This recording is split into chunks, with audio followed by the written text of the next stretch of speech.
अस्सलाम वालेकुम दोस्तों, उम्मीद करता हूँ आप सब खैरियत से होंगे। इस वक्त आप देख रहे हैं मेरे यूट्यूब चैनल टेक पार्टनर। दोस्तों, आज मैं आपको एंड्रॉयड फ़ोन के ऐसे 4 फीचर्स बताने वाला हूँ जो कि आपके एंड्रॉयड फ़ोन में छुपे हुए हैं और जिनसे अक्सरियत नावाकिया है। तो चलो दोस्तों, वीडियो की तरफ चलते हैं। आपका टाइम ज़ाया नहीं करते। दोस्तों, वीडियो देखने से पहले आप मेरे चैनल को सब्सक्राइब कर लीजिए और वीडियो को लाइक ज़रूर कर लीजिए। तो सबसे पहले आप क्या करेंगे, सेटिंग्स पर चले जाएँ। वहाँ पर जाने के बाद आप स्पेशल फंक्शन पे आ जाएँ। स्पेशल फंक्शन को ओपन करने के बाद आप एक्सेसिबिलिटीज़ के ऑप्शन को ओपन करें। जो आखिरी ऑप्शन आपको नज़र आ रहा है एक्सेसिबिलिटीज़ लिखा हुआ है, इसको आप ओपन कर लें। इसको ओपन करने के बाद आप नीचे की तरफ आ जाएं। नीचे आप देखें डार्क थीम लिखा हुआ है और उसके नीचे मैग्नीफिकेशन लिखा हुआ है। मैग्नीफिकेशन के ऑप्शन को आप ओपन कर लें। उसके बाद आपके पास इस तरह का इंटरफेस आ जाएगा। ये देखें दोस्तों, यहाँ पे देखो ए लिखा हुआ है, अल्फ़ाबेटिक लिखा हुआ है ए, और वो क्या लिखा हुआ है, फ्रेम के अंदर एक मोबाइल फ्रेम है, उसके अंदर ए लिखा हुआ है। वो जूम हो रहा है और वापस जो है ना उसकी जो साइज़ है वो समान हो रही है। उसको आप देख लिया आपने। अब आप नीचे आ जाएंगे, आप मैग्नीफिकेशन शॉर्टकट लिखा हुआ है, इसका ऑप्शन जो है ना मैंने ऑन किया हुआ है। दोस्तों, अगर आपके मोबाइल में ये ऑप्शन ऑफ है तो आप इस ऑप्शन को ऑन कर लीजिए। और मैंने पहले से जिस तरह आप देख रहे हैं कि मैंने ऑन किया हुआ है। इससे फ़ायदा ये होता है कि अगर आपकी नज़र कमज़ोर है और आप मोबाइल यूज़ कर रहे हैं, तो आप किसी भी मोबाइल के हिस्से को ना जूम करना चाहते हैं या फिर उसकी मैग्नीफिकेशन पावर, मतलब कि साइज़ बड़ी करना या छोटी करना, वो आप अपनी मर्ज़ी से कर सकते हैं। आप क्या करेंगे, इस ऑप्शन को ऑन करने के बाद आप मोबाइल के किसी भी हिस्से को आप अगर जूम करना चाहते हैं तो आप उस हिस्से को थपथपाएँ तो वो क्या हो जाएगा, जूम हो जाएगा। उसकी साइज़ बड़ी हो जाएगी और आप आसानी के साथ अगर कोई पिक्चर रिटर्न फॉर्म में है, कोई डॉक्यूमेंट है, तो आसानी के साथ आप उसको रीड कर सकते हैं। उम्मीद करता हूँ ये स्टेप आपको समझ आ गया होगा। चलते हैं नेक्स्ट फीचर की तरफ। दोस्तों, ये दूसरा फीचर जो मैं आपको बताने वाला हूँ ये बहुत ही कमाल का है। जैसा कि आप सब जानते हैं कि हर मोबाइल में 3 बटन्स होते हैं। एक जो राइट साइड पर होता है वो आपको बैक पर लाता है, और जो लेफ्ट साइड पर होता है स्क्वायर की तरह वो आपको डिस्टेंट ऐप दिखाता है, और जो सेंटर में होता है सर्कल की तरह वो आपको डायरेक्ट डेस्कटॉप पर लाता है। कि राइट साइड पर जो ट्रायंगल की तरह बटन है, इसके साथ आप एक एक्स्ट्रा एडिंग बटन लगा सकते हैं जिसको आप एक्सेसिबिलिटी बटन कहते हैं। एक्सेसिबिलिटी के बटन को प्रेस करने के बाद आपके पास डिफरेंट ऑप्शन आ जाएंगे, जिस तरह मैं अभी आपको मोबाइल स्क्रीन पर दिखाने वाला हूं। ये देखें, ये तमाम ऑप्शन का मतलब ये है कि आप जिस ऑप्शन पर भी क्लिक करेंगे आप डायरेक्टली वहां पर पहुंच जाएंगे। जिस तरह असिस्टेंट लिखा हुआ है तो इसका मतलब ये है कि आप गूगल तक डायरेक्टली पहुंच सकते हैं। एक्सेसिबिलिटी बटन ये लिखा हुआ है कि वो एक्सेसिबिलिटी मेन्यू जहाँ पर आपने ये बटन लगाया था उस ऑप्शन पर आप जाके इस बटन को ऑफ भी कर सकते हैं। रिसेंट ऐप भी आप देख सकते हैं कि आपने रिसेंट कौन कौन से ऐप इस्तेमाल किए थे। ब्राइटनेस लेवल तो सबको पता है कि डाउन और अप यहाँ से आप आसानी के साथ कर सकते हैं, और वॉल्यूम भी डाउन अप कर सकते हैं। उसके अलावा लॉक स्क्रीन, आप स्क्रीन को लॉक कर सकते हैं, नोटिफिकेशन भी देख सकते हैं और स्क्रीनशॉट भी ले सकते हैं, और सेटिंग पर भी आप डायरेक्टली यहाँ से जा सकते हैं। तो मैं आपको स्क्रीनशॉट लेके दिखाता हूँ कि किस तरह ये काम करता है ये ऑप्शन। ये देखें, स्क्रीनशॉट मैंने ले ली है। तो ये बहुत ही आसान है। मैं आपको बहुत आसान स्टेप्स के साथ टोटली 2 स्टेप आपको बताऊंगा। उस 2 स्टेप की से आपका जो एक्सेसिबिलिटी बटन है वो यहाँ पर आ जाएगा। तो दोस्तों, वीडियो को बिल्कुल स्किप मत कीजिएगा और वीडियो को पूरा लाजमी देखिएगा।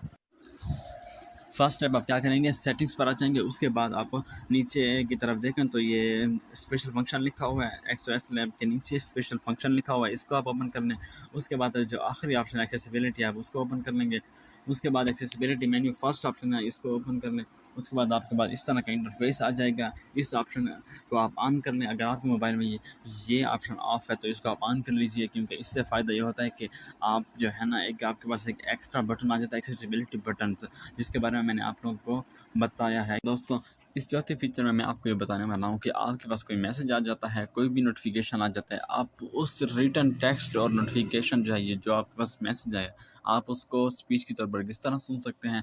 ये बहुत ही आसान तरीका है। मतलब बात कही है कि आप जो है वो स्पीच के तौर पर तमाम टेक्स्ट जो लिखी हुई है, जो मैसेज में है, या फिर आपके पास कोई नोट्स हैं जो आप पढ़ रहे हैं, आप एक स्टूडेंट हैं, आप या फिर PDF फाइल्स आपने खोली हुई है जिसके अंदर तमाम टेक्स्ट होती है। अक्सर जो होती है स्लाइड्स होती हैं, कुछ टॉपिक्स होते हैं, इंसान PDF में रख लेता है, या फिर आपकी CV होती है उसका PDF में रख लें। उस तमाम चीज़ें जो आपके पास PDF में हैं, जो रिटन फॉर्म में है, उसका आप टेक्स्ट के तौर पर भी सुन सकते हैं। मतलब जो आपके पास टेक्स्ट लिखी हुई है उसको आप स्पीच के तौर पर भी सुन सकते हैं। इसके लिए ना आपको मोबाइल की डेटा की ऑन करने की ज़रूरत है और ना ही आपको इंटरनेट कनेक्शन की ज़रूरत है। आप सिंपली क्या करेंगे, सबसे पहले आप सेटिंग्स पर चले जाएंगे। सेटिंग्स को ओपन करने के बाद आप यहाँ पे आ जाएंगे, नीचे स्क्रॉल करें थोड़ा सा, तो ये आपको स्पेशल फंक्शन नज़र आ रहा है लिखा हुआ। स्पेशल फंक्शन पे टच करेंगे तो उसके बाद आप इस तरह के आपके पास कुछ ऑप्शन आ जाएंगे। ये जो आखिरी लास्ट वाला ऑप्शन है एक्सेसिबिलिटी का, इसको ओपन कर लें। इसको ओपन करने के बाद आप यहाँ पे आ जाएंगे तो ये आपके पास लिखा है टेक्स्ट टू स्पीच आउट, इसको टच करें। आगे बस आपके पास कोई इस तरह का इंटरफेस आ जाएगा जिस तरह के आप अभी देख रहे हैं। तो यहाँ पे मेरे पास लिखा हुआ है लैंग्वेज लिखा हुआ है, और लैंग्वेज आप अपनी मर्ज़ी की सिलेक्ट कर सकते हैं। जिस भी कंट्री से आप बिलोंग करते हैं, जो भी आप जिस भी कंट्री से आप बिलोंग करते हैं, अपनी मर्ज़ी की आप लैंग्वेज सिलेक्ट कर सकते हैं। उसके अलावा जो है ना, जिस भी टेक्स्ट को किसी भी लैंग्वेज में लिखा हो, आप उसको स्पीच के तौर पर सुनना चाहते हैं, तो यहाँ से आप वो लैंग्वेज सिलेक्ट कर सकते हैं। तो मैं जो है फ़िलहाल यूज़ सिस्टम लैंग्वेज, मतलब सिस्टम की जो लैंग्वेज है मैं वो यूज़ करना चाहता हूँ, और सिस्टम की लैंग्वेज क्या है वो भी मैं आपको अभी सुनाने जा रहा हूँ। तो इसको मैं बैक कर लूँगा। उसके बाद ये देखेंगे स्पीच रेट लिखा हुआ है और उसके बाद पिच लिखा हुआ है, मतलब कि आप स्पीच का रेट कितना रखना चाहते हैं। मतलब तो अभी मैं आपको बता रहा हूँ कि स्पीच कितनी रखनी चाहिए, जो नॉर्मल है, जो बिल्कुल परफेक्ट है, जिससे। और दूसरा पिच है, मैं अभी इसको प्ले करता हूँ, आप सुन ले ज़रा। This is an example of speech synthesis in English. अच्छा, तो ये आपने सुनी है कि पिच ऑफ साउंड इतना है। अभी मैं अगर स्पीच रेट सुनाता हूँ तो उसको आप देखें, स्पीच रेट को अगर मैं हाई करता हूँ तो क्या होता है, और अगर मैं इसको लो करता हूँ तब क्या होता है। तो ये देखें अभी। This is an example of speech synthesis in English. तो ये बहुत ही तेज़ी से बोल रहा है, तो इसलिए समझ बिल्कुल भी नहीं आएगी उसने क्या कहा है। इसको दोबारा आप लो पे ले जाएँ तो ये बहुत ही स्लो मोशन के साथ आराम-आराम से आहिस्ता-आहिस्ता बोलेंगे, तो आप ये भी सुन लें। This is an example of speech synthesis in English. Okay, तो अब मैं आपको नॉर्मली रख के दे रहा हूँ जो पहले था यहाँ पर। अब ये नॉर्मली मैंने रख लिया है तो ये बिल्कुल परफेक्ट है। This is an example of speech synthesis in English. तो ये बिल्कुल ही परफेक्ट है। इससे आसानी से आपको पता चल रहा है कि वर्ड किस तरह अदा किया जा रहा है और वो क्या कहना चाह रहे हैं। और पिच ऑफ साउंड जो है, This is an example of speech synthesis in English. तो ये पिच ऑफ साउंड अगर मैं इंक्रीज़ करता हूँ तो फिर देखें, This is an example of speech synthesis in English. मतलब कि उसकी जो वॉइस है ना, उसमें जो है ना एक अलग-अलग पिच ऑफ साउंड क्रिएट हो रहे हैं। अगर मैं इसको दोबारा लो करता हूँ तो फिर भी आप इसकी साउंड सुन लें। This is an example of speech synthesis in English. मतलब कि वॉइस चेंज हो रही है, पिच ऑफ साउंड के साथ आपकी वॉइस भी चेंज हो सकती है यहाँ पर। और आप एक नॉर्मल पिच ऑफ साउंड रख सकते हैं, तो वो ये है मेरे ख्याल से। आप यहाँ देखें तो आप भी अपने मोबाइल में ये पिच ऑफ साउंड नॉर्मल है, अगर ये रखने तो आपको सही वर्ड की अदायगी की समझ आएगी, और जो कुछ आपको स्पीच के तौर पर सुनाया जा रहा है उसका भी अच्छे से समझ आ जाएगी इंशाल्लाह। This is an example of speech synthesis in English. Okay, तो उम्मीद करता हूँ ये आपको समझ आ चुका होगा। अब जो है आप इसको बैक करेंगे। बैक करने के बाद आप जहाँ पर आपका एक्सेसिबिलिटी बटन था, एक्सेसिबिलिटी मेन्यू जो था, मैंने आपको बताया था कि एक्सेसिबिलिटी बटन किस तरह चूज़ करते हैं। तो एक्सेसिबिलिटी बटन जिस तरह मैंने आपको बताया था कि किस तरह लगाना है, तो मैंने आपको फर्स्ट फीचर में ये बताया, जिस तरह मैंने आपको फर्स्ट फीचर में बताया था कि आप एक्सेसिबिलिटी बटन किस तरह लगा सकते हैं, उसी तरह मैंने आपको ये बताया कि वो कहाँ पर होता है। तो वो बैक वाले बटन के बिल्कुल साथ होता है। राइट साइड पर आप देख सकते हैं कि एक आइकन बना हुआ है, और इसको मैं टच करूँगा।